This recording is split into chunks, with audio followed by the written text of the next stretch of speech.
some people think about it that there is cost implications for all these things.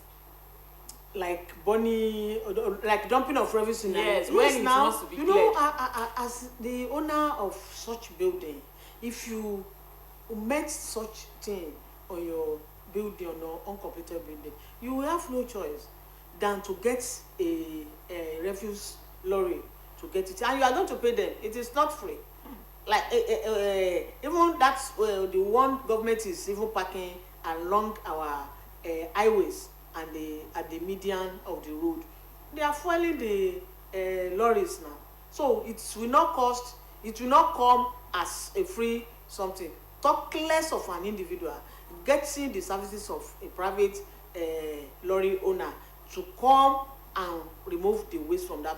Automatically the building owner is going to pay the lorry owner in order to remove. So it come with a cost. It is not free. It is, even if you are not going to use the refuse lorry, if you want to engage the services of some people, you still have to pay them. So it includes money. You cannot manage waste ordinarily. By now that we have educated people, some people outside of that, they should stop burning refuse. You know, if you are not burning, even if you want to burn it, it will still cost you. The only thing is that the money that will cost you will be mingled. But when you want to engage the service of refuse lorries, you have to pay them. You have to pay them. So it comes with cost.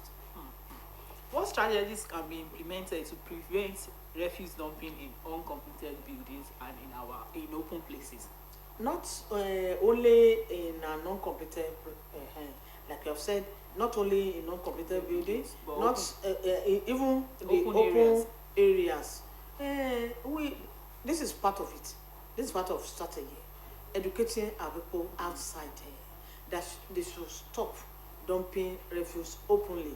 They should stop illegal dumping of refuse. They should manage their waste. They should pack it in a place where the refuse owner will come and pack it with them for them and take it to the approved dump sites in the state. So we are imploring them to please, because you know, as we have general people, not everybody will listen to what you are saying, and even if they listen, they may not adhere strictly as we expected of them. So as the human beings exist, we generate waste, we generate reviews, and we continue as an environmental health officer. That is why we sponsor such program at the OSBC here on weekly basis in order to continue educating our people. You know, if we are saying it repeatedly, I know the number of recalcitrant people will be drastically reduced, and as time goes on, people will adhere strictly to the instruction given to them. Thank you, ma, and thank you for joining us. Eku àti àárọ̀ ma. Mo fẹ́ ká sọ ilé ní èdè Yorùbá torí mo fẹ́ kí àwọn èèyàn tó ti ń gbọ́ wa látòwúrọ̀ kó lè mọ̀ pé ṣé nǹkan wà, ṣé ìjìyà wà fún ẹni tí ó bá dalẹ̀ sí àyíká àbí ibi ọ̀nà àìtọ́. Ṣé ìjìyà wà torí pé òfin wà, dó àṣà náà wà, but tí ẹ bá ń wò gẹ́gẹ́ bíi pé èèyàn ẹlẹ́ran ara, gẹ́gẹ́ bí iṣẹ́ tí wọléwọlé gbà tí a dẹ̀ máa ń jáde lóòrèkóòrè lójoojúmọ́ láti lè bá àwọn èèyàn sọ̀rọ̀ wípé ń bolẹ̀ ń dalẹ̀ yín sí, ǹjẹ́ ẹgbẹ́ àwọn ọkọ̀ kólẹ̀kódọ̀tí aládàáni láti máa dalẹ̀ yín sí. Ẹni tí a bá lọ sọ́dọ̀ ẹ̀ tí ẹ pé a ti bá sọ̀rọ̀ tẹ́lẹ̀ táwa rí wípé kò gbọ́, ìjìyà wà torí a máa fọwọ́ òfin mú wọn. Ṣé mọ̀ pé tá a bá jọ ń fi ẹnu sọ gẹ́gẹ́ bí òfin ṣe fún wa, a tún sọ nísọ bí ọmọlúwàbí, bọ̀tọ̀ wá ti wá rí pé ẹni yìí kò lọ́rọ̀ ọgbọ́n. Ìjìyà wà nítorí pé ó ní àwọn owó tí wàá san lórí àìgbọràn. Owó sísan wà fún àìgbọràn. So kò sí ẹ̀ṣẹ̀ tí èèyàn ṣẹ̀ tó jọ mọ́ ètò ìlera tí ò ní ìjìyà nínú. Àdẹ̀fọwọ́ òfin tí àwọn èèyàn dẹ̀ ń san fáìnì yìí ní àwọn tí a bá ti mú tí wọ́n ń ṣe ìwà kọlọ̀rọ̀ sí tàbí ìwà ìdọ̀tí ní àyíká wa.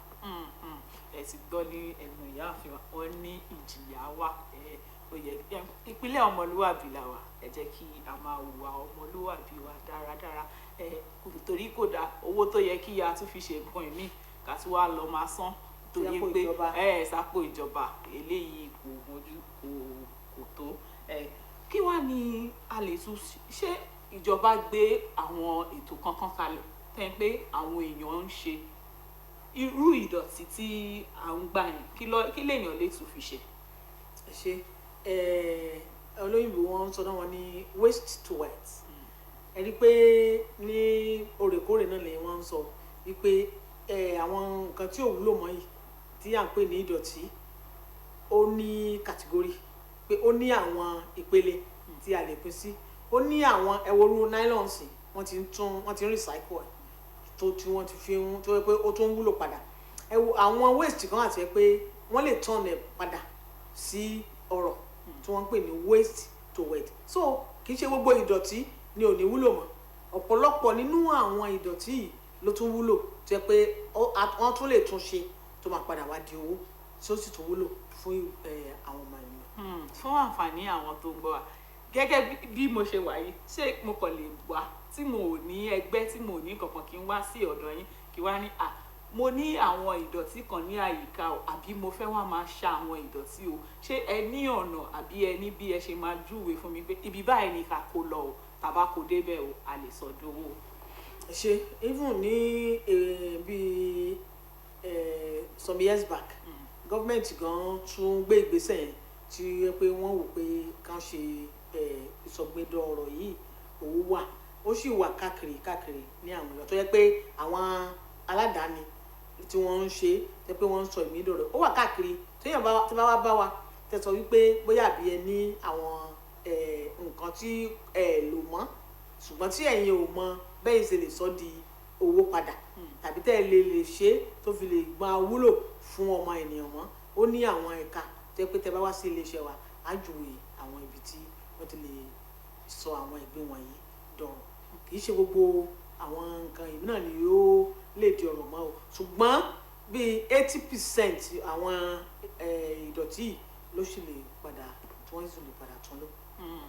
tẹ̀sí rí báyìí ìyáàfin wa ti sọ fún wa pé kò ń ṣe gbogbo ọ̀gá ló bá sọ pé wọlé mú mi o wọlé ṣe kí tẹ̀sí rí báyìí wọlé tún ti ń fún yín ní nǹkan tí ẹ lè sọ di owó ẹ̀yin ni ó wá kù sí lọ́wọ́ bóyá ẹ fẹ́ lò àbí ẹ fẹ́ irú àsìkò táwa yìí àsìkò ọdún ni wọ́n sọ pé mo nídìí àyè kan ló ti sílẹ̀ yìí o ẹ jẹ́ kí a ṣe gbogbo nǹkan tí ó tó torí fún àǹfààní wa náà ni yàtọ̀ sí pé a lè rí owó nídìí fún ìlera àwa náà ó ṣe kókó ẹ jẹ́ kí ayé dá ilẹ̀ síbi tí kò dá ìwà tí ò bójúmu ni rárá àwọn náà dẹ̀ ti sọ pé bó bá wá ń ṣe o ìjìyà wà kò sí pé mo lè ṣe bẹ́ẹ̀mi mo nílẹ̀ mi mo lè kó síbi tó wù mí rárá o kò rí bẹ́ẹ̀ o ní ìpínlẹ̀ ọmọlúwàbí tàwa ìpínlẹ̀ Ọ̀ṣun kò rí bẹ́ẹ̀ rárá ẹ jẹ́ kí a máa ṣe nǹkan tó dára.